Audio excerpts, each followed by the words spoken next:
एक दिन की बात ऐसे संयोग से नारद जी घूमते टहलते कैलाश पर्वत पर पहुंच गए। माता पार्वती जी थी, भगवान शंकर कहीं गए होंगे किसी जरूरत से। माता पार्वती ने स्वागत सत्कार किया नारद जी का। जब स्वस्थ चित्त होकर के बैठे नारद जी तो कहा, मैया ये बताओ, हर समय भगवान शंकर का आप दर्शन करती हैं तो उनके गले में रोज देखती होंगी, हर समय देखती होंगी गले में मुंडमाला पड़ी है। मुंडमाला समझ रहे हैं आप लोग? खोपड़ियों की माला। जो खोपड़ियां पड़ी हैं मुंडमाला में, जब वो खोपड़ियां हैं तो किसी की होंगी। अब वो मुंडमाला में किसकी खोपड़ियां हैं क्या आपको मालूम है? पार्वती जी ने कहा, देखती तो रोज है, लेकिन न तो भगवान शंकर ने कभी अपनी तरफ से बताया और न हमने कभी उनसे पूछा। क्या तुम्हें मालूम है नारद किसके मुंड है, किसकी खोपड़ियां मुंडमाला में? हाँ, नारद जी ने कहा कुछ कुछ जानकारी है कि माँ आपसे पहले और माँ पार्वती हो चुकी है। वो भगवान शंकर को पार्वती बड़ी प्रिय थी जीवन में, लेकिन वो पार्वती का जीवन जब शांत हुआ, वो पार्वती का जीवन जब शांत हुआ तो भगवान शंकर को पार्वती बड़ी प्रिय थी, तो उनका सिर अपने गले में धारण कर लिया। ऐसे आगे जो पार्वती हुई उनका जीवन शांत हुआ तो उनका भी सिर मुंडमाला में पिरो लिया, और आगे वो भी पिरो लिया। और कुछ भगवान शंकर के प्रिय गण हैं जिनके सिरों को अपनी मुंडमाला में पिरो लिया। अब पार्वती जी कुछ देर के लिए बड़ी चिंतित हो गई, उदास हो गई। नारद जी ने कहा, मैया ये सुन करके आप कुछ उदास हो गई, चिंतित हो गई, क्या हुआ? पार्वती जी ने कहा, चिंतित हो गई हमें जब जानकारी हुई कि हमसे पहले और पार्वती हो चुकी हैं और उनके सिर भगवान शंकर की मुंडमाला में पिरोए हैं, तो इसी तरह से एक दिन हमारा भी सिर भगवान शंकर की मुंडमाला में पिरोया होगा। नारद जी ने कहा, कोई चिंता की बात नहीं, ये समस्या का हल तो भगवान शंकर के पास में। क्या हल है? भगवान शंकर को एक ऐसी कथा मालूम है, अगर उसे कोई सुन ले तो अमर हो जाता है। उसे कहते हैं अमर कथा। भगवान शंकर से कह दो अमर कथा सुना दे, आप अमर हो जाएंगे। प्रभाव इस कथा को सुन करके अमर हो जाएंगे। जो अमर हो जाएंगी तो समस्या सामने नहीं आएगी। खैर नारद जी अपने चले गए। जब भगवान शंकर आए, पार्वती जी ने कहा, महाराज आप भी हमसे चोरी करते नहीं, छिपाते हैं। क्या छिपाया? तो कहा, आपने कभी ये नहीं बताया कि आपकी मुंडमाला में जो सिर पिरोए हैं किसके हैं, खोपड़ियां किसकी? आपने आज तक हमसे कभी नहीं बताया। और कभी आपने ये नहीं बताया कि आपको एक ऐसी प्रभावकारी कथा मालूम है, अगर उसको कोई सुन ले तो सुनने वाला अमर हो जाता है। उस कथा के विषय में आपने हमको नहीं बताया।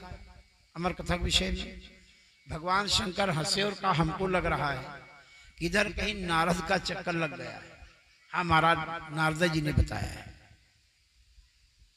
भगवान शंकर ने कहा, ये बात सही, हमें कथा मालूम है, अमर कथा, और अमर कथा का प्रभाव है जो सुन लेता है अमर हो जाता है। पार्वती जी ने कहा, महाराज अगर आपको ऐसी कथा मालूम है कि सुनने वाला अमर हो जाता है तो देर मत करो, इसी समय, देर न करो, इसी समय हमको अमर कथा सुनाओ, आ जाए अभी। क्यों कहा गया है? संतों ने कहा है कि अगर कोई अच्छा विचार मन में आ जाए, कोई अच्छी योजना मन में बन जाए, तो कहा गया शुभ से शीघ्रम, शुभ काम, अच्छा काम तुरंत कर डालो। एक संत ने लिखा है कि बलवान विद्यावान धनवान हूं अनेक, कि बलवान विद्यावान धनवान हूं अनेक, मन की तरंग लई ले माटी मां मिलाइए, ऐसी करो वैसी करो जैसी तैसी सबई करो, और सबई कर ले हो यह कहत ही सिराए, बिंदु कब करनी करो तो कर डारो बेगी, जाने कब अंतिम दिवस लग जाएंगे, भारी कीर्ति पाएंगे सुकाल के करैया और काल्हि के करैया काल गाल मां समाए गए। अच्छा काम जितनी जल्दी हो करना चाहिए, सुबह से शीघ्र। भारती जी ने कहा महाराज ये कथा के विषय में हमको जानकारी हुई कि सुनने वाला अमर हो जाता है, तो आगे के लिए नहीं अभी अभी सुनाओ। भगवान शंकर ने कहा सुना देंगे, लेकिन जो कथा सुनेगा वो अमर हो जाएगा। विधाता की व्यवस्था हर जीव के साथ में है कि आगे इस जीवन में ये घटना होगी, ये घटना होगी, आगे ये शरीर मिलेगा, फिर ये घटनाएं होंगी जीवन में, फिर आगे ये शरीर होगा। हर जीव के साथ ब्रह्मा ने अपनी लेखनी चला रखी है, और जो जीव सुनेगा अमर हो जाएगा। तो ब्रह्मा ने जो उसके विषय में आगे के विषय में लिख रखा हो झूठा हो जाएगा ना, सुना देंगे। लेकिन पहले इस स्थान को जनशून्य बना दें, यहाँ पर कोई प्राणी यहाँ पर नहीं होगा। भगवान शंकर ने अपना डमरू बजाया, ऐसा भयानक स्वर निकला है डमरू से, ऐसा भयानक स्वर निकला डमरू से कि जंगल के सारे पशु पक्षी जीव जंतु सारे जीव घबरा करके भयभीत होकर के जंगल छोड़ करके सब भाग गए। सारे जीव जंगल छोड़ करके भाग गए। भगवान शंकर ने कहा हाँ अब हम कथा सुनाने जा रहे हैं, लेकिन हाँ हमारा सुनाई ढंग अलग है। हम एकाग्रचित होकर के आंखें बंद करके एकाग्रचित होकर के धारा प्रवाह कथा सुनाते रहेंगे, और तुम सुनोगी तो हमको लगे कि हाँ सुन रही हो, तो बीच बीच में हुंकारी भरती जाना। ठीक मारा। भगवान शंकर ने अमर कथा कहना शुरू कर दिया। पार्वती जी सुन रही, बीच बीच में हुआ कर देती है, इसको हुंकारी कहते हैं।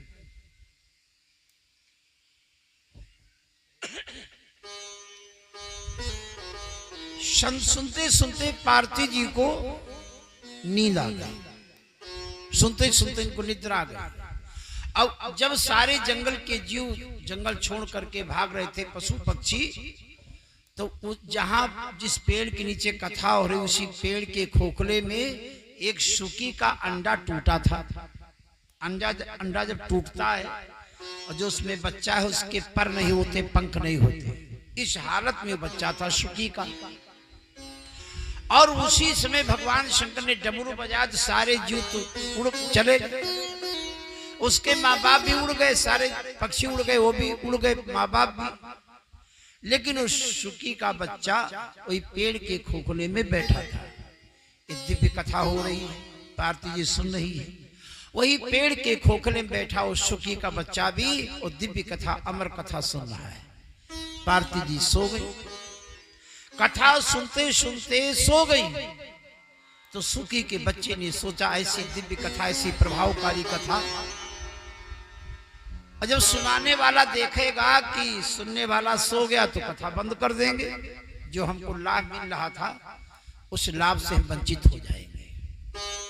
लेकिन जो मुख्य श्रोता वो सो रहा, भारती जी सो रही, जिनको सुना रहे भगवान शंकर वो सो रही, जहां देखा सो रही कथा सुनाना बंद कर देंगे, तो कथा ये चलती रहे। तो उसने कोशिश किया, पार्वती जी जैसे हूं कर रही थी, हुंकारी भर रही थी, वैसे सुकी के बच्चे ने नकल करने की कोशिश किया, वैसे हूं बीच में करने लगा। भगवान शंकर तो आंखें मूंदे धारा प्रवाह अमर कथा कह रही है। पार्वती जी की निद्रा भंग हुई तो कहा महाराज क्षमा करो, एक भूल हो गई, हम कथा सुनते सुनते यहां तक सुनी है और हमको नींद आ गई। तो महाराज जो कथा छूट गई, जो कथा छूट गई हमको फिर से सुना दो।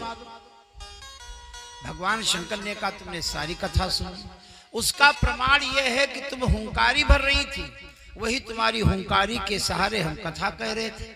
नहीं महाराज हमको ठीक से याद है, यहां तक हमने कथा सुनी फिर सो गई। तो भगवान शंकर ने कहा तुम सो गई तो फिर एक कथा कौन, ये हुंकारी कौन भर रहा था? इसका मतलब हमारे तुम्हारे अलावा कोई प्राणी यहाँ और है। भगवान शंकर ने अपना त्रिशूल छोड़ दिया। अब उस सुकी का बच्चा अमर कथा सुन करके अमर हो चुका है, दिव्य कथा सुन करके उसको दिव्य ज्ञान की प्राप्ति हो चुकी है, दिव्य शक्ति इसको मिल चुकी है। जैसे त्रिशूल को आते देखा तैसे सर्राटे में उड़ा। अब त्रिशूल पीछा कर रहा, पीछे से भगवान शंकर भी पीछा कर रहे हैं। व्यास जी की पत्नी का नाम है बटिका। संयोग से आज तक इनको कभी अफसोस नहीं हुआ, चिंता नहीं हुई कि हमारे कोई संतान नहीं है। जीवन का इतना समय गुजर गया, कभी कोई चिंता नहीं। एक संयोग की बात है कि आज व्यास जी की पत्नी इनको चिंता हुई कि देखो आज तक हमारे कोई संतान नहीं हुई, और ये सोचते सोचते इनको इतना दुख हुआ कि इनको जमवाई आ गई। इनको सोचते सोचते जमवाई आ गई, और जमवाई जब आती तो मुंह फैल जाता है, और जैसे मुंह फैल गया उसी समय उस सुखी का बच्चा उड़ता हुआ आया और व्यास पत्नी बटिका के मुंह में प्रवेश कर गया। पीछे से भगवान शंकर का त्रिशूल आसपास चक्कर लगा रहा है। भगवान शंकर आ गए। व्यास जी ने कहा महाराज हमारी पत्नी का कोई अपराध है? नहीं, हमारी पत्नी ने कोई गलती किया, आपका त्रिशूल हमारी पत्नी के आसपास चक्कर काट रहा है, अपराधी कोई और है, और दंड हमारी पत्नी को मिल रहा है। और फिर महाराज दूसरी बात, पहली बात एक अपराधी कोई और दंड हमारी पत्नी को मिल रहा है, त्रिशूल हमारी पत्नी के आसपास चक्कर काट रहा है, एक बात। दूसरी बात, जब अमर कथा का प्रभाव है, सुनने वाला अमर हो जाता है, अमर कथा सुनने वाला अमर हो जाता है, तो जो अमर हो गया, जो अमर हो गया वो कहां मर सकता, वो अमर है ना। भगवान शंकर ने सोचा रे हम बेकार दौड़ लगा रहे, जो अमर हो गया, अमर कथा का प्रभाव जो सुनेगा अमर हो जाएगा, और जो अमर हो गया वो कहां मर सकता, हम बेकार चक्कर काट रहे हैं। भगवान शंकर वापस हो गए। इस घटना के बाद व्यास पत्नी बटिका को आभास हुआ कि हमें गर्भ ठहर गया है। इन्हें गर्भ ठहरने का आभास हुआ। धीरे धीरे समय बीता।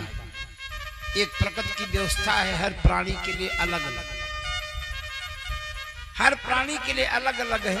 किसी को 2 महीने के बाद प्रसव हो जाता, किसी को 3 महीने के बाद, 4 महीने के बाद, 6 महीने, 8 महीने, ऐसे किसी महिला के लिए है, प्रकृति की व्यवस्था है। 9 महीने के बाद गर्भ से बच्चा बाहर आ जाता है। 1 वर्ष हो गया, 2 वर्ष हो गए, 3 वर्ष हो गए, ऐसे धीरे धीरे प्रसव की प्रतीक्षा करते करते 12 वर्ष बीत गए। व्यास जी ने कहा गर्भ शिशु बाहर क्यों नहीं आते हो? अंदर से आवाज आई हम इसलिए बाहर नहीं आ रहे हैं, जहां गर्भ से बाहर आएंगे तो माया अपना प्रभाव मेरे ऊपर डालेगी, और जहां माया का प्रभाव मेरे ऊपर पड़ेगा तहां बन जाएगा मैं, और जब हो जाएगा मैं तो फिर हो जाएगा मेरा। तो सब तो मेरा है नहीं, कुछ है मेरा, और बाकी जो बचा वो है तेरा। दुनिया में जितने भी झंझट हैं वो सब मेरे और तेरे के कारण। दुनिया में जितने भी झंझट हैं वो मेरे तेरे के बीच के हैं। वही मेरे तेरे चक्कर में पड़ करके काम, क्रोध, मद, लोभ, मत्सर एक खंड विकार आ जाएंगे, और इन्हीं खंड विकारों के चक्कर में काम, क्रोध, मद, लोभ, मत्सर, इन खंड विकारों के चक्कर में पड़ करके बार बार संसार में जन्मना और मरना, जन्मना मरना, जन्मना मरना, वही चक्कर में पड़ जाएंगे। इस भय के कारण हम बाहर नहीं आ रहे। व्यास जी ने कहा 2 घड़ी की मेरी जिम्मेदारी है। 2 घड़ी मतलब होता 1 घड़ी 24 मिनट की होती है, 2 घड़ी बराबर 48 मिनट। व्यास जी ने 2 घड़ी की जिम्मेदारी लिया कि 2 घड़ी तक तुमको माया प्रभावित नहीं करेगी। ये गर्भ से बाहर आ गए। अब इनके ऊपर माया का कोई प्रभाव तो नहीं, गर्भ से बाहर आते ही ये दौड़ते हुए चलते। व्यास जी ने देखा मेरा बेटा तो दौड़ता भागा चला जा रहा है, पीछे दौड़े, बेटा बेटा बेटा रुको रुको, ए बेटा ठहरो, बेटा रुको ठहरो, लेकिन ये मस्ती में चले जा रहे। तो इनकी तरफ से पेड़ों ने, क्योंकि सभी में ब्रह्म का दर्शन करने वाले हैं ये, तो इनकी तरफ से पेड़ों ने व्यास जी को उत्तर दिया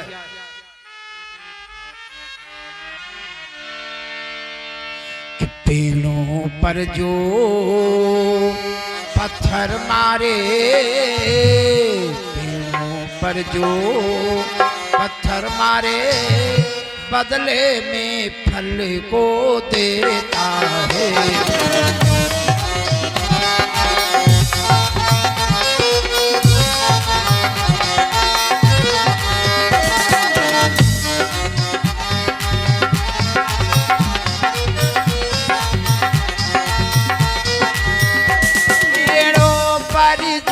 पत्थर मारे बदले में फल को देता है, बदले में फल को देता है।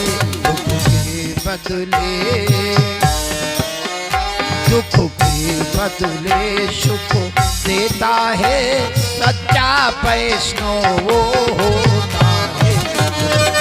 बदले सुख देता है, सच्चा वैष्णव होता है।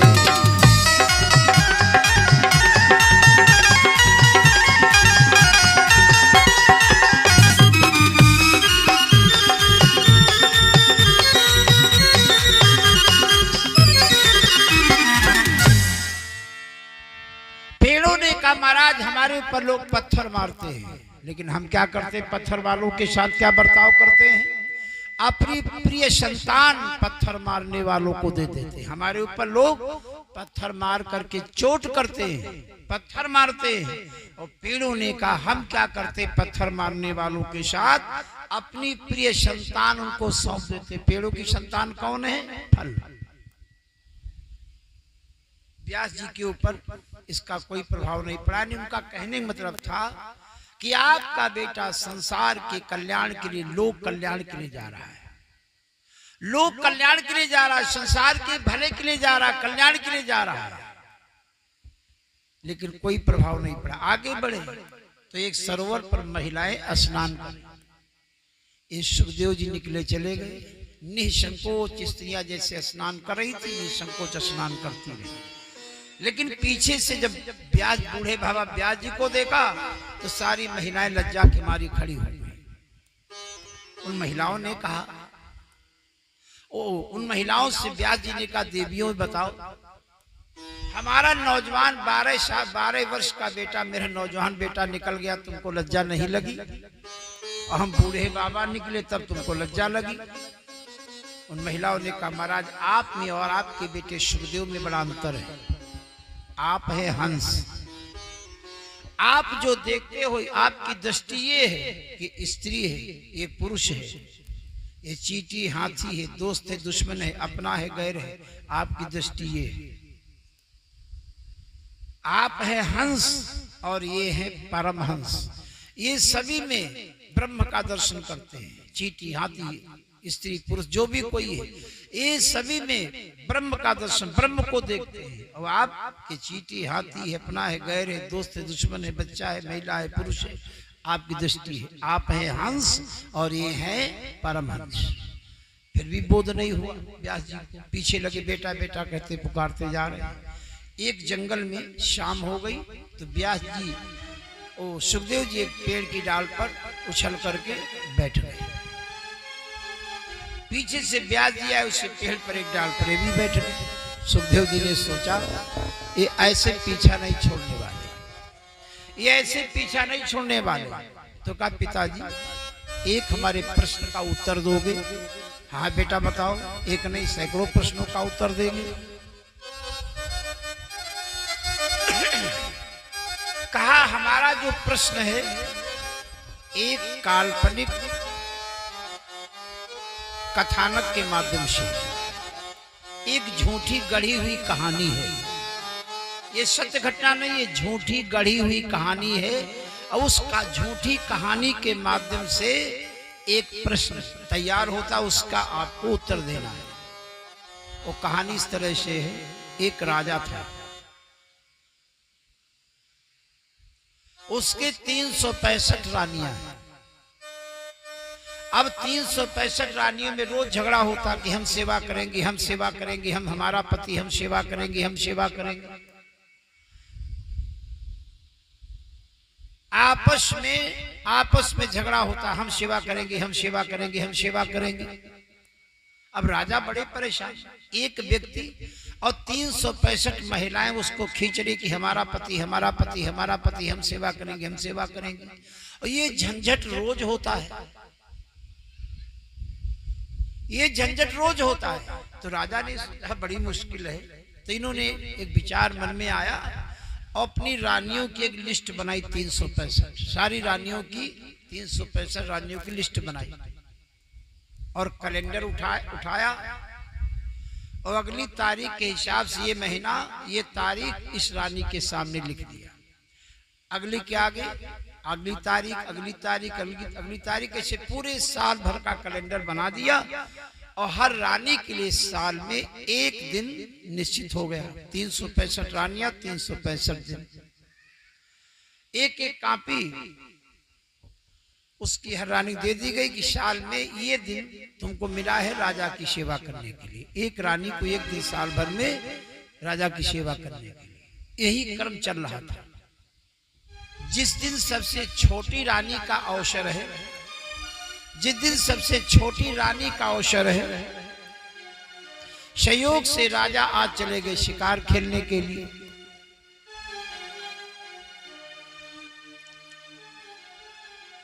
अब वो रानी बड़ी बेचैन, बड़ी हैरान, बड़ी परेशान, बड़ी चिंतित, बड़ी उलझन में, बड़े तनाव में महल की अटारी पर अपनी दासी के साथ में टहल रहे थे। महल की अटारी पर अपनी दासी के साथ टहल रही थी, घूम रही थी और इसी चिंता में थी कि साल भर के बाद 364 दिन से प्रतीक्षा कर रही थी, कुछ दिन कब आएगा जब अपने स्वामी की पति की सेवा करेंगी।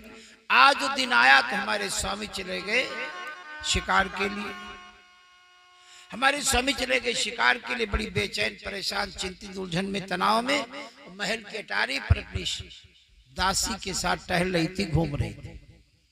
इतने में महल के बगल से रास्ता था, बड़ा सुंदर एक नौजवान, बड़ा सुंदर स्वस्थ नौजवान वही रास्ते से गुजर रहा था और संयोग से रानी की दृष्टि उस नौजवान पर पड़ गई। झट से रानी ने अपनी दासी को भेजा, जाओ ये जो नौजवान जा रहा है रास्ते से, इसको हमारे महल को बुला लाओ। दासी दौड़ कर गई, उस नौजवान को बुला करके लेकर के महल में आई। और इधर महल में लेकर के दासी आई और उधर खबर आ गई कि राजा साहब शिकार खेल करके आ गए हैं और महारानी जी अभी अभी आपके महल में आने वाले हैं। इस सूचना लेकर के हम आए। अब वो रानी भी घबराई और नौजवान भी घबराया, और रानी भी घबराई, नौजवान भी घबराया। जहां राजा देखेंगे सीधे हमको मौत घर उतार देंगे। रानी घबराई कि जहां राजा देखेंगे कि गैर पुरुष और हमारे महल में, तो सीधे हमको भी मौत घर उतार देंगे, इस नौजवान को मौत घर उतार देंगे। अब राजा के आने के पहले इस नौजवान को कहां छिपावे, तो अपनी दासी से कहा जाओ जल्दी से इसको लेकर के 2 मंजिल पर जो शौचालय बना उसी में इसको लटका दो। अब बड़े आधुनिक शौचालय बन गए हैं, आज से 50 साल पहले बड़े साधारण शौचालय, ये तो शौचालय नहीं होते, और जो होते भी थे बड़े साधारण चूल्हा जैसे बने होते, चूल्हा जैसे। तो ऊपर 2 मंजिल पर जो शौचालय था, और दासी ने उसके पैर बांध करके उसी शौचालय में लटका दिया, सर नीचे पैर ऊपर। मलमूत्र में दुर्गंध में पड़ा है, मलमूत्र में पड़ा है, दुर्गंध आ रही, कृमि काट रहे हैं, सर नीचे पैर ऊपर। सारी रात ऐसे गुजरी, सारी रात ऐसे उसको गुजरी, सर नीचे पैर ऊपर, बंधा हुआ पड़ा है, दुर्गंध आ रही है, कृमि उसे काट रहे हैं। सारी रात गुजरी, सवेरा हुआ, राजा ने कैलेंडर देखा कि आज उस रानी का क्रम है। तो राजा वहां से निकले और अगली वाली रानी के महल को चले गए। जब राजा चले गए बगल वाले महल में, तो रानी ने दासी से कहा उस व्यक्ति को निकालो, उसकी रस्सियां खोल दो, उसको नहलाओ धुलाओ, सेंट फेंट लगा दो और उसको विदा कर दो। दासी ने उसको निकाला रस्सियां खोल दी, उसको नहलाया धुलाया, सेंट फेंट लगाया और उसको विदा कर दिया। सुखदेव जी ने व्यास जी से कहा, बताओ पिताजी, दोबारा वो रानी अगर उस व्यक्ति को बुलाएगी तो रानी के बुलाने से नौजवान आएगा और कि नहीं आएगा? व्यास जी ने कहा, बेटा जिसकी इतनी दुर्दशा हुई हो कि सारी रात सर नीचे पैर ऊपर बंधा हुआ, रस्सी बंधा हुआ, उल्टा टंगा हुआ, मलमूत्र में पड़ा हुआ, दुर्गंध आ रही, कृमि काट रहे हैं, वो तो जिंदगी में कभी भी आने का नाम नहीं लेगा। कहा, पिताजी ये तो एक काल्पनिक घटना है, एक गढ़ी हुई झूठी कहानी है, लेकिन इसके माध्यम से प्रश्न बनाना था। लेकिन जो गढ़ी हुई कहानी मैंने कही, झूठी कहानी, ये सच्ची कहानी ये है, जब माँ के गर्भ में बच्चा होता है तो बिल्कुल इसी हालत में होता है। एक छोटी सी थैली में वो माँ के गर्भ में पड़ा रहता है, सर नीचे पैर ऊपर, नाल में लिपटा हुआ, सर नीचे पैर ऊपर, वो छोटी सी थैली में, उसी में मलमूत्र का त्याग करता है। दुर्गंध आ रही है, कृमि काट रहे हैं, जठराग्नि से तप रहा है। जब इस हालत में होता है, आप कल्पना करें, वैसे है आप बीती है। मैं कोई कहानी नहीं कह रहा है, इस जो दुनिया में आया है उसके साथ ऐसे हुआ है, लेकिन भूल गए, हम भूल गए, सब पर गुजरा है, इसी तरह से रहे लेकिन भूल गए। जब माँ के गर्भ में इस हालत में बच्चा होता है, छोटी सी थैली में, सर नीचे पैर ऊपर, नाल में लिपटा हुआ बंधा हुआ पड़ा है, दुर्गंधारी कृमि काट रहे हैं, तो भगवान से प्रार्थना करता है,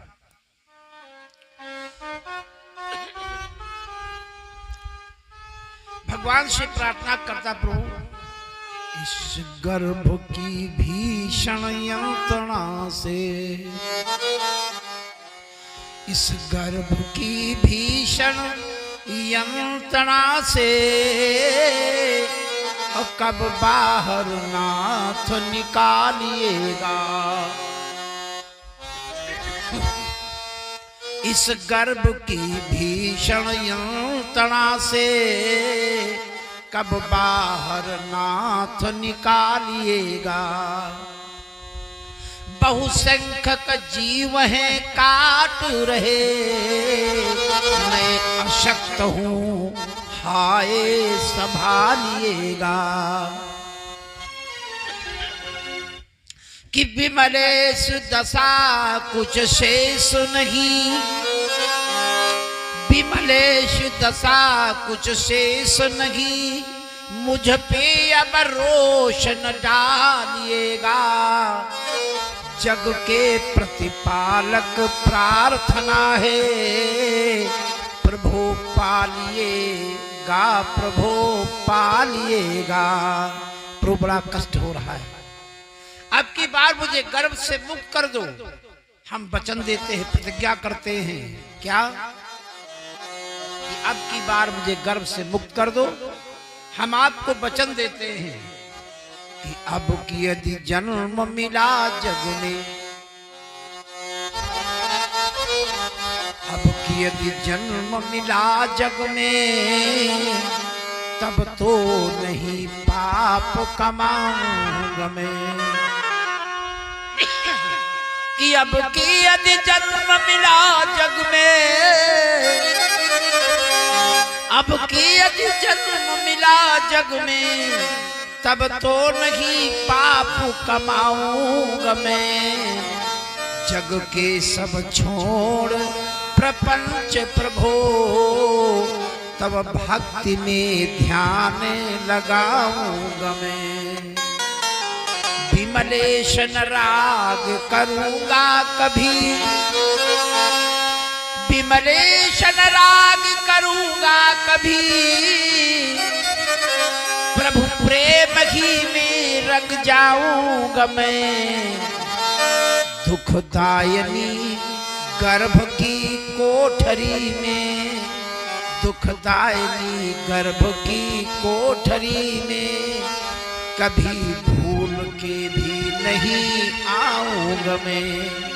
प्रभु बस अब की बार मुझे गर्भ से मुक्त कर दो।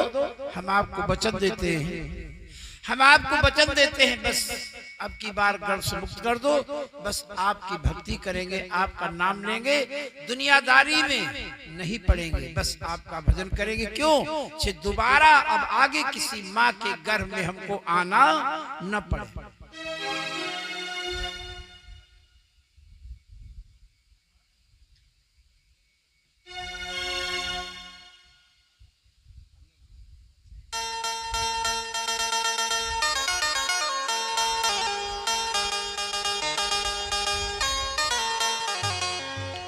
कृष्ण भगवान की। तो आगे हमको किसी माँ के गर्भ में आना न पड़े। प्रभु बस आपकी भक्ति करेंगे, आपका भजन करेंगे, दुनियादारी बिल्कुल नहीं पड़ेगी। ये वचन दे करके गर्भ शिशु गर्भ से बाहर आता है, और जहां गर्भ से बाहर आया माया का प्रभाव पड़ा, और माया के चक्कर में पड़ करके बार बार संसार में जन्मना मरना जन्मना मरना, वही जन्म मृत्यु के चक्कर में जीव पड़ जाता है, वही जन्म मरण के चक्कर में जीव पड़ जाता है। तो जन्मते ही सुखदेव जी घर से निकल गए थे। एक बार व्यास जी के शिष्य जंगल में ईंधन लेने गए थे, उनको डर लगा, तो भागवत के श्लोकों का गायन करने लगे, जोर जोर से उनको बड़े स्वर में कहने लगे, गाने लगे। और ये कहीं अगल बगल थे, इनके कानों में आवाज पड़ी, इतना आनंद मिला, दौड़ करके आ गए। उन लड़कों से कहा जो सुना रहे थे, फिर सुना दो। सुनाया, बड़ा आनंद मिला, और सुना दो, और सुना दो, और सुना दो। उन लड़कों ने जितना कुछ रटा था, उन लड़कों ने जितना कुछ रटा था सुना दिया। और सुनाओ, तो कहा अब तो हमें याद नहीं, जो रटा था आपको सुना दिया। अगर आपको अच्छा लग रहा तो हमारे गुरु जी है व्यास जी, उनके पास ऐसे 18,000 श्लोकों का ग्रंथ है, श्रीमद् भागवत महापुराण, चल करके आप ग्रहण कर लें। तो व्यास जी के शिष्यों के साथ सुखदेव जी अपने पिता व्यास जी के पास आए। अब व्यास जी को जो चिंता थी कि किसके माध्यम से ये ग्रंथ प्रकाशित हो, दुनिया में जन जन तक पहुंचे, वो जो चिंता थी वो पात्र मिल गया। और सुखदेव जी को भागवत ग्रंथ का अध्ययन कराया, और अध्ययन करके सुखदेव जी ने इसको सबसे पहले अगर सुनाया है तो इसके सबसे पहले श्रोता है हस्तिनापुर के राजा परीक्षित। अभी श्रवण कर रहे थे सबसे पहले वक्ता के विषय में, अब श्रवण करेंगे सबसे बड़े श्रोता, इस भागवत के सबसे पहले श्रोता, सबसे पहले भागवत के वक्ता के विषय में जाना। अब जानेंगे सबसे पहले श्रोता कौन है भागवत का, इनके विषय में जानेंगे। जहां पर महाभारत की समाप्ति होती है, वहीं पर भागवत की भूमिका प्रारंभ हो जाती है। महाभारत की समाप्ति वो समय है कि 99 कौरव मारे जा चुके हैं। आखिर में बचा दुर्योधन, भीम की गदा से घायल पड़ा, वो भी मौत की घड़ियां गिन रहा था। कौरवों के पक्ष में केवल 3 लोग बचे हैं। कौरवों के पक्ष में केवल 3 लोग बचे हैं, अश्वत्थामा, कृतवर्मा और कृपाचार्य। अश्वत्थामा, कृतवर्मा और कृपाचार्य कौरवों के पक्ष में केवल 3 लोग बचे। दुर्योधन जहां घायल पड़ा, मौत की घड़ियां गिन रहा था, ये तीनों जाकर के वहीं पहुंचे और दुर्योधन से कहा कि तुम्हारे 99 भाई मारे जा चुके हैं और तुम भी घायल पड़े, मौत की घड़ियां गिन रहे हो। केवल कुछ ही समय के मेहमान दुनिया से जाने वाले हो। तुम्हारे दुश्मन 5 पांडव आज भी जिंदा हैं, एक भी पांडव नहीं मारा गया, जबकि तुमने भीष्म बाबा को सेनापति बनाया, तुमने द्रोणाचार्य को सेनापति बनाया, कर्ण को सेनापति बनाया, शल्य को सेनापति बनाया, लेकिन एक भी पांडव नहीं मारा गया, एक भी पांडव नहीं मारा गया। पता नहीं तुमने और सबको सेनापति बनाने की सोची, लेकिन हमारे विषय में पता नहीं क्यों नहीं सोचा। अगर हमको को सेनापति का पद दिया होता तो आज तुम्हारे दुश्मन पांचों पांडव जिंदा नहीं होते। दुर्योधन ने कहा अभी तो मैं जीवित हूं, अभी तो किसी को सेनापति का पद दे सकता हूं। उसकी जांघ से जो रक्त बह रहा था, वहां रोड़ी अच्छा तिलक करने के लिए कहां रखा है, तो उसकी जांघ से जो रक्त बह रहा था उसी से सेनापति पद के लिए अश्वत्थामा का तिलक कर दिया। अश्वत्थामा ये कह करके चला कि पांचों पांडवों के कटे हुए सिर दिखाएंगे। ये कह करके तीनों वहां से अश्वत्थामा, कृतवर्मा और कृपाचार्य वहां से निकल पड़े। रात का समय है, एक पेड़ के नीचे बैठ करके तीनों आपस में सलाह करने लगे, परामर्श करने लगे कि हमने कह तो दिया है कि पांचों पांडवों के कटे हुए सिर दिखाएंगे, लेकिन कैसे संभव होगा। बड़े बड़े महारथी भीष्म पितामह द्रोणाचार्य जैसे महारथी एक पांडव को नहीं मार पाए, हमने तो पांचों पांडव के कटे हुए सिर दिखाएंगे कहा है, कह तो दिया, लेकिन कैसे होगा। एक पेड़ के नीचे बैठे आपस में विचार कर रहे थे तीनों। ये बरगद का पुराना पेड़ था, ऊपर सैकड़ों कौवा उस पर बसेरा किए थे, रात में उसमें विश्राम कर रहे थे, सो रहे थे कौवा। और उसी पेड़ के नीचे तीनों बैठे आपस में सलाह करे क्या उपाय किया जाए। जो कह दिया है पांचों पांडवों के कटे हुए से दिखाए, कैसे हो पाएगा। तो देखा तब तक एक मरा हुआ कौवा टप से पेड़ से नीचे गिरा, फिर दूसरा गिरा, फिर तीसरा गिरा, चौथा गिरा, ऐसे 50 कौवा मरे हुए पेड़ से नीचे गिर रहे हैं। मरे हुए कौवा नीचे क्यों गिर रहे हैं, क्या था वास्तव में। ऊपर देखा तो दिखाई पड़ा एक उल्लू। उल्लू ने देखा कि बरगद के ऊपर तमाम कौवा बसेरा किए हैं, सो रहे हैं। यही कौवा दिन में अगर हमको पा जाते हैं, क्योंकि दिन में हमको दिखाई नहीं पड़ता है, और दिन में कोई कौवा अगर उल्लू को पा गया टोटो से मार मार कर उस उल्लू की कहानी खत्म कर देते हैं, क्योंकि दिन में उल्लू को दिखाई नहीं पड़ता है। अब रात में हमारा मौका, ये सब कौवा सो रहे हैं और हमको दिखाई पड़ता है। तो उस अकेले उल्लू ने जो सैकड़ों कौवा उस पेड़ के ऊपर सो रहे थे, एक एक को मार मार कर नीचे गिराने लगा।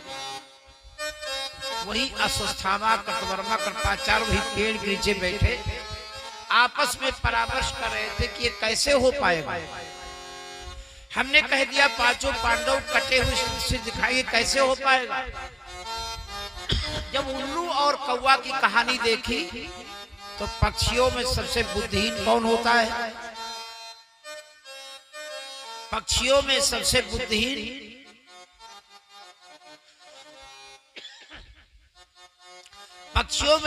बुद्धिहीन माना गया है उल्लू, और पक्षियों में सबसे चालाक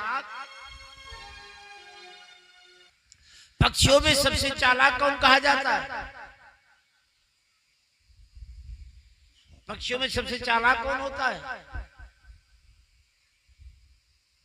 बताओ भाई। पक्षियों में सबसे चालाक कहा जाता है कौवा। सबसे मूर्ख पक्षियों में कहा जाता है उल्लू। सबसे मूर्ख पक्षियों में जो उल्लू है, जाने कितने चालाक कौवों को उस मूर्ख पक्षी उल्लू ने मार मार कर नीचे गिरा दिया। किसको, चालाक कौवों को। किसने, मूर्ख उल्लू ने। एक कहानी देखी और एक सीख मिल गई उल्लू से। क्या सीख मिल गई। आदमी अगर सो रहा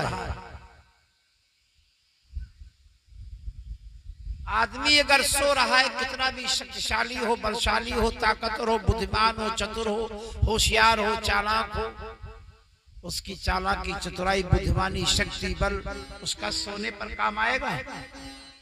अगर सो रहा है तो सोने पर उसकी चालाकी, चतुराई, बुद्धिमानी कुछ काम आएगी नहीं। उसी उल्लू से सीख ली। रात का समय, पांडव लोग विजय का उत्सव मना करके अपने अपने शिविर में गहरी नींद में सो रहे होंगे।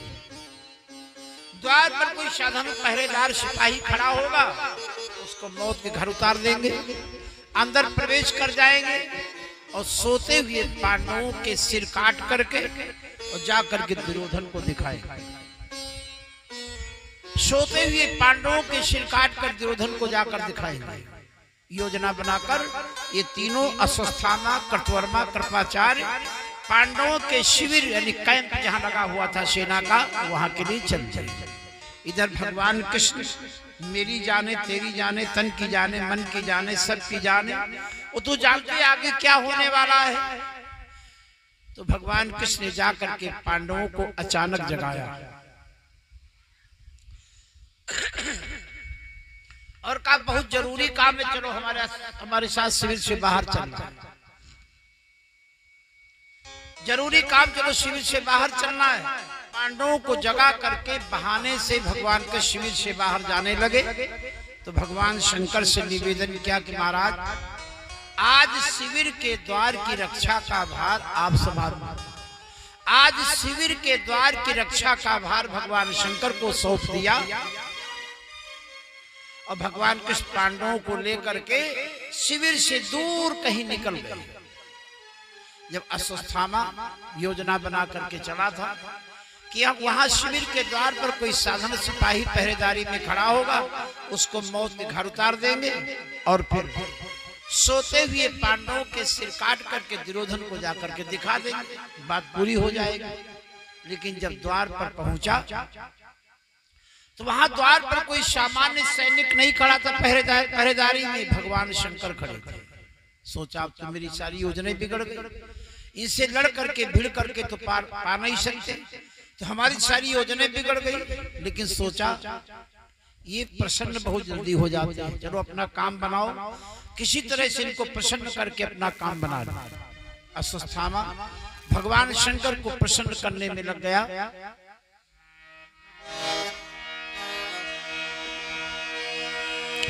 मुझे भी शंभो शरण में ले लो, मुझे भी शंभो शरण में ले लो, ये भक्तिवती शल कहाने वाले।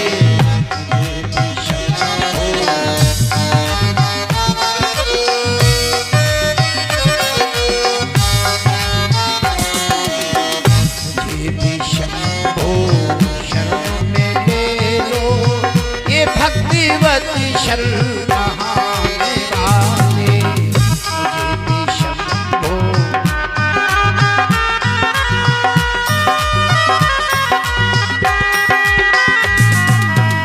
मुझे भी शंभो शरण में ले लो,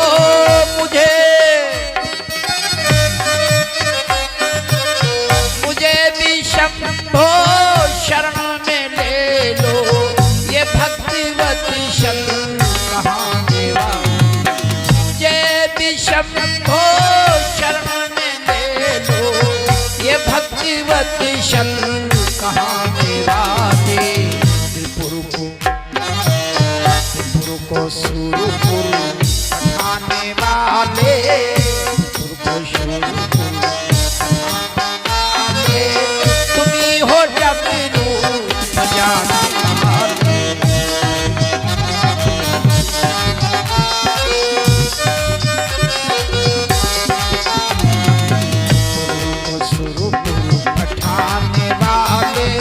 तुम्ही हो डमरू बजाने वाले।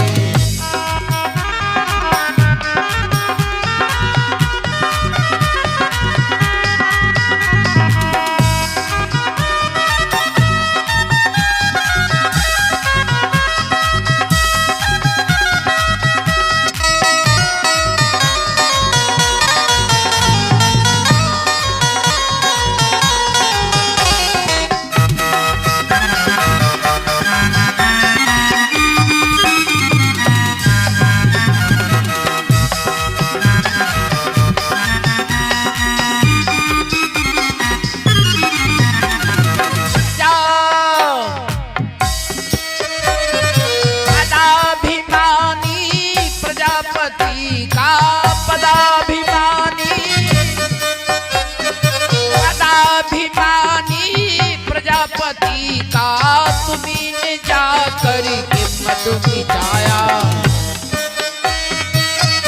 अभिमानी प्रजापति का तुम्ही ने जाकर के मधु मिटाया।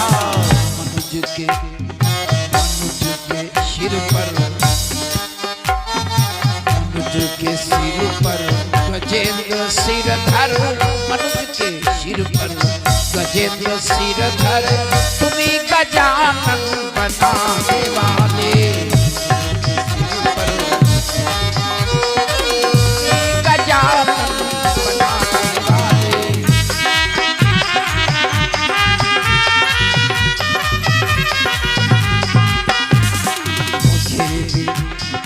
मुझे भी शंभो शरण में ले लो, ये भक्तिवत शत कहाने वाले।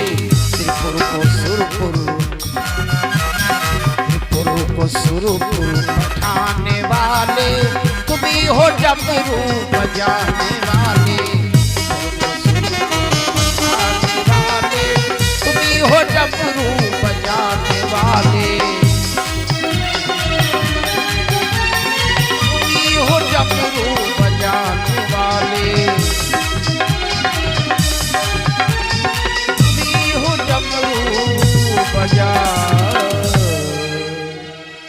भगवान शंकर ने कहा देवताओं, भगवान शंकर ने कहा रे सुस्थामा क्या चाहते हो? सुस्थामा ने कहा महाराज कुछ होने में शिविर के अंदर जाना चाहिए। भगवान शंकर ने कहा ये तो नहीं होगा, हम वचन दे चुके हैं। शिविर के द्वार की रक्षा का भार हम अपने ऊपर ले चुके, जो जिम्मेदारी ले चुके हैं। लेकिन शिविर के द्वार की रक्षा भार जिम्मेदारी लिया है, और कोई रास्ते चले जाओ तो हमसे लेना देना नहीं। ये शिविर के पीछे से, द्वार से तो भगवान शंकर जाने नहीं देंगे, लेकिन द्वार की जिम्मेदारी है। तो शिविर के पीछे से अंदर प्रवेश कर गया। ये तीनों प्रवेश कर गए, अश्वत्थामा, कृतवर्मा, कृपाचार्य। रात का समय सब सैनिक पड़े सो रहे गहरी नींद में। एक तरफ से सारे सैनिकों को मौत के घर उतारने लगे तीनों। आगे दिखाई पड़ा धृष्टद्युम्न। अश्वत्थामा ने देखा एक धृष्टद्युम्न वही इसने हमारे पिता द्रोणाचार्य को मारा था। धृष्टद्युम्न को मौत के घर उतार दिया। आगे बढ़ा तो द्रौपदी के 5 बेटे सो रहे। रात का समय 1 2 3 4 5 रात का समय पांडव जान करके और द्रौपदी के 5 बेटों के सिर काट लिया, शिविर में आग लगा दी। और खुशी खुशी जा करके तीनों पहुंचे दुर्योधन के पास। ये देखो 5 पांडवों के सिर काटना। दुर्योधन ठहाका मार करके हंसा और कहा पांडवों में मेरा सबसे बड़ा दुश्मन था भीम। कम से कम मरते मरते भीम का कटा हुआ सिर अपने हाथ में लेकर के एक बार देख ले जरा, भीम का सिर हमारे हाथ में लाओ। एक सिर उठा करके दिया। ये देखो दुर्योधन ने गुस्सा में जोर से उसको दबाया, जैसे पापड़ सहज में फूट जाता ऐसे सिर फूट गया। दुर्योधन ने कहा भीम का सिर नहीं हो सकता है। दूसरा दिया, तीसरा दिया, ऐसे 5 सिर दुर्योधन के हाथ में आने से वो फूट गए पापड़ की तरह से। तो दुर्योधन को मालूम हुआ ये पांडवों के नहीं, द्रौपदी के बेटों के सिर है। दुर्योधन रोने लगा, कहा अश्वत्थामा तुमने ये क्या किया? मेरा बैर पांडवों से था, लेकिन पांडवों के बेटों से मेरा कोई बैर नहीं था। ये तुमने क्या किया? मेरा वंश समाप्त कर दिया। दुर्योधन रोने लगा। दुर्योधन को ऐसा श्राप था जिसमें तुम्हारा हंसना और रोना एक साथ होगा, मृत्यु हो जाएगा। पहले सिरों को देख करके हंसा, लेकिन जब जाना द्रौपदी बेटों के सिर है तो रोया। हंसना रोना एक साथ हुआ, हंसना रोना एक साथ हुआ तो उसकी मृत्यु हो गई। इधर द्रौपदी ने देखा जहां मेरे 5 बेटे सोए थे उनके धड़ पड़े हैं, सिर गायब है। अब सोचो जिस माँ के 5 बेटों के सिर काट लिए जाए, जिस माँ के 5 बेटों के सिर काट लिए जाए, उस माँ पर क्या गुजरेगी, क्या स्थिति होगी उस माँ की। द्रौपदी चीख रही, चिल्ला रही है, सर पटक पटक करके रो रही द्रौपदी। 5 बेटों के सिर काट लिए गए। इतने में भगवान कृष्ण पांडवों को लेकर के वापस हुए। कहा द्रौपदी रो रही थी, चीख रही थी, चिल्ला रही थी, और जैसे भगवान कृष्ण को देखा बिगड़ गई, आग बबूला हो गई। भगवान कृष्ण जैसे आए पांडवों के साथ वापस, द्रौपदी कहा रो रही थी, बिलक रही थी, सर पीट पीट करके रो रही थी। भगवान कृष्ण देखा आग बबूला हो गई और कहा भैया कुछ और कसर बाकी है, जो कसर बाकी हो एक ही बार में पूरी कर लो। और सबके लिए बैठ कर एक बार रो ले, बार बार रोने से ही अच्छा है। भगवान कृष्ण का बहन गुस्सा में कह रही, कोई पर गुस्सा कोई कब होगा, जब बुराई देखेगा। आप किसी में अच्छाई देखे तो उससे कभी बैर हो ही नहीं सकता है, उससे आप कभी गुस्सा हो ही नहीं सकते। गुस्सा तभी होंगे जब उसमें बुराई देखे। भगवान कृष्ण का बहन तुमने हमारे में बुराई देखी और इसी घटना में अच्छाई भी, लेकिन अच्छाई पर तुम्हारी दृष्टि नहीं गई। ये दुनिया का स्वभाव भी है। दुनिया का स्वभाव अगर किसी की अच्छाई की किताब खोल दी तो फिर बुराई की फाइल नहीं खोलेगा, अगर बुराई की फाइल खोल दी फिर अच्छाई की फाइल नहीं खोलेगा, बंद रहेगी। दुनिया का स्वभाव है। एक बार महात्मा गांधी से लोगों ने पूछा, बापू हम कैसे जाने कि आदमी अच्छा है और ये आदमी बुरा है कोई मीटर, है कोई पहचान, है कोई उपाय जिससे जानने कि आदमी अच्छा है या आदमी बुरा है? महात्मा गांधी ने कहा बड़ा सहज उपाय है पहचानने के लिए, जो दूसरों में अच्छाइयों का दर्शन करता है, जो दूसरों में अच्छाइयां देखता है, समझ लेना वो अच्छा है, और जो दूसरों में बुराइयां देख रहा है समझ लेना वो बुरा है।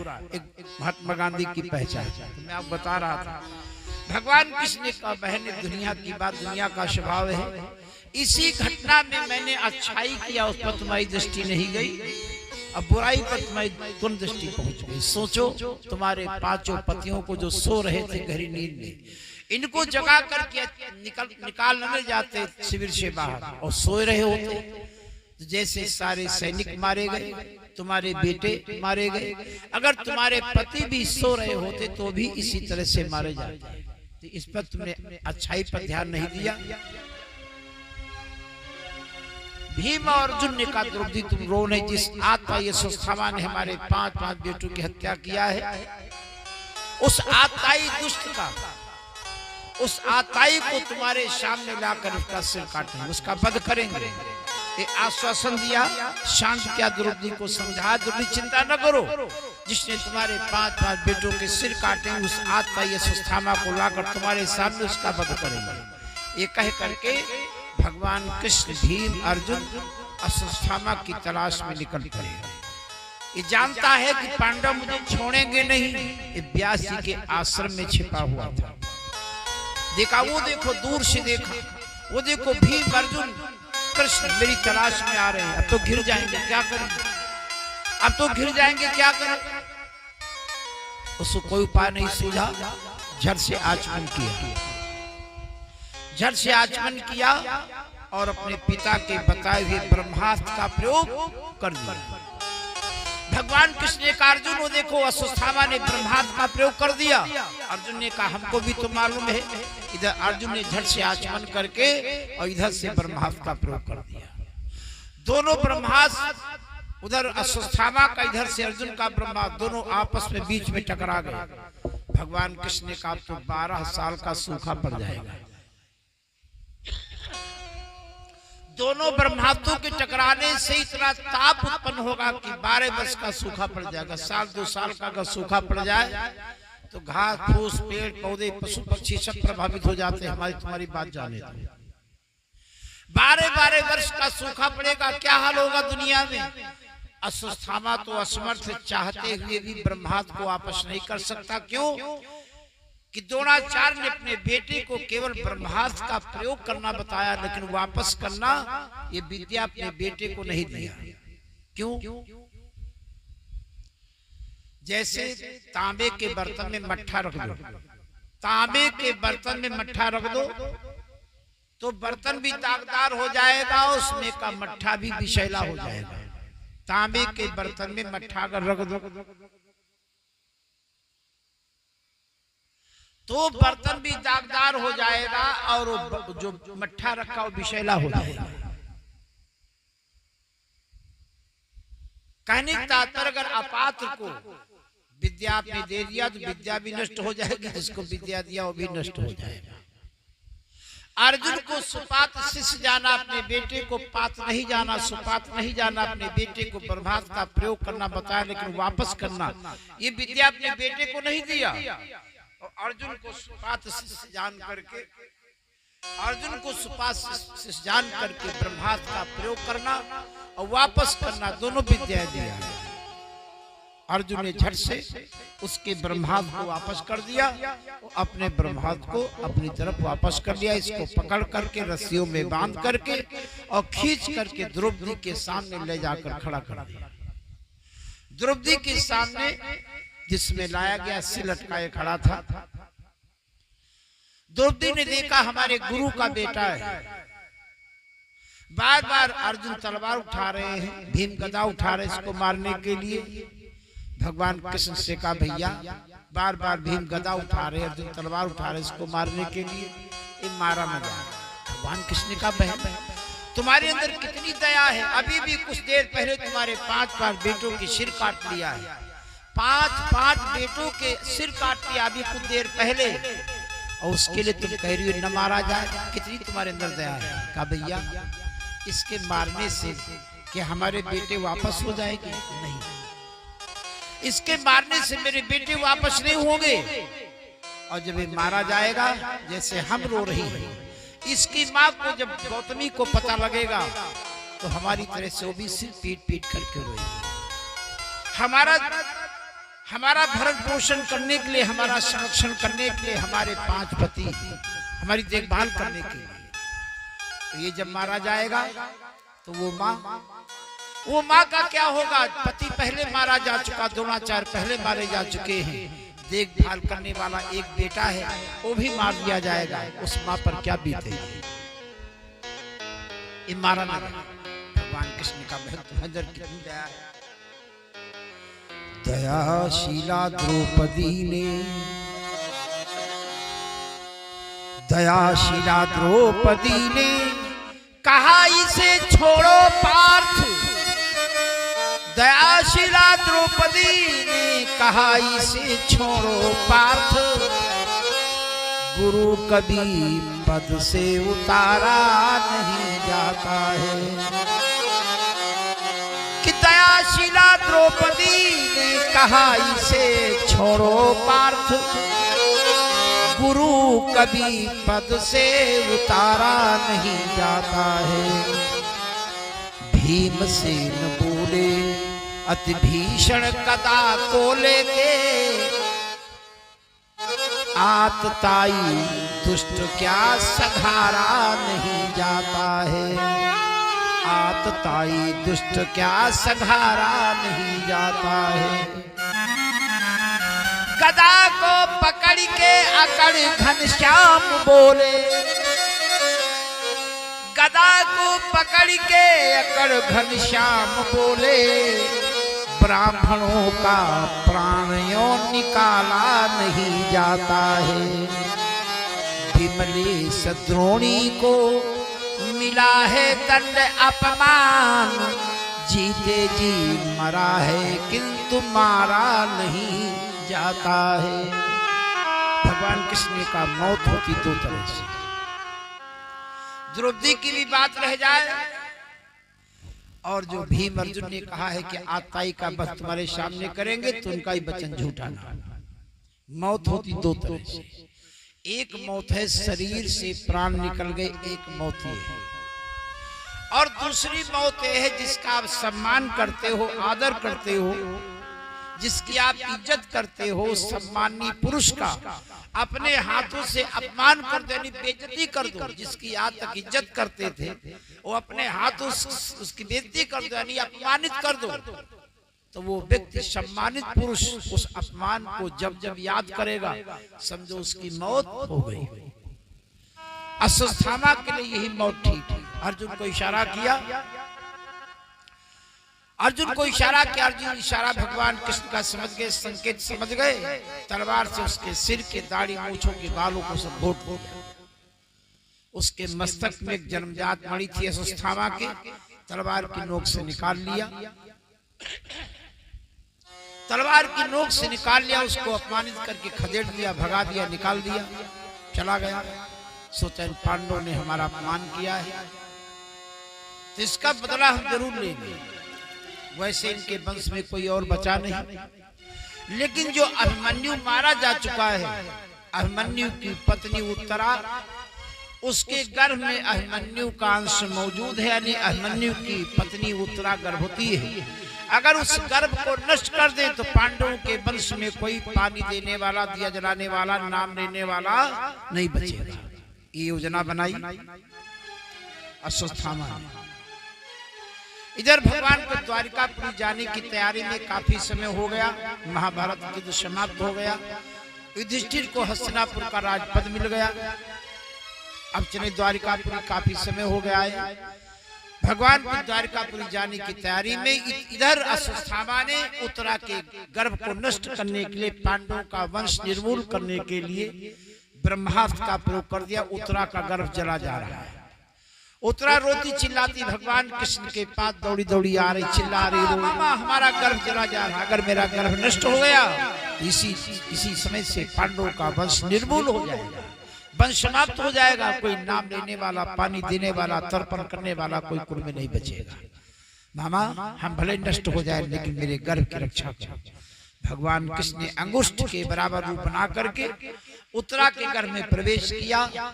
जो अश्वत्थामा ने ब्रह्मास्त्र का प्रयोग किया था उत्तरा को गर्भ नष्ट करने के लिए, भगवान कृष्ण ने उत्तरा के गर्भ की रक्षा किया है। भगवान कृष्ण के द्वारा जो रक्षित गर्भ है यही हुए हैं परीक्षित।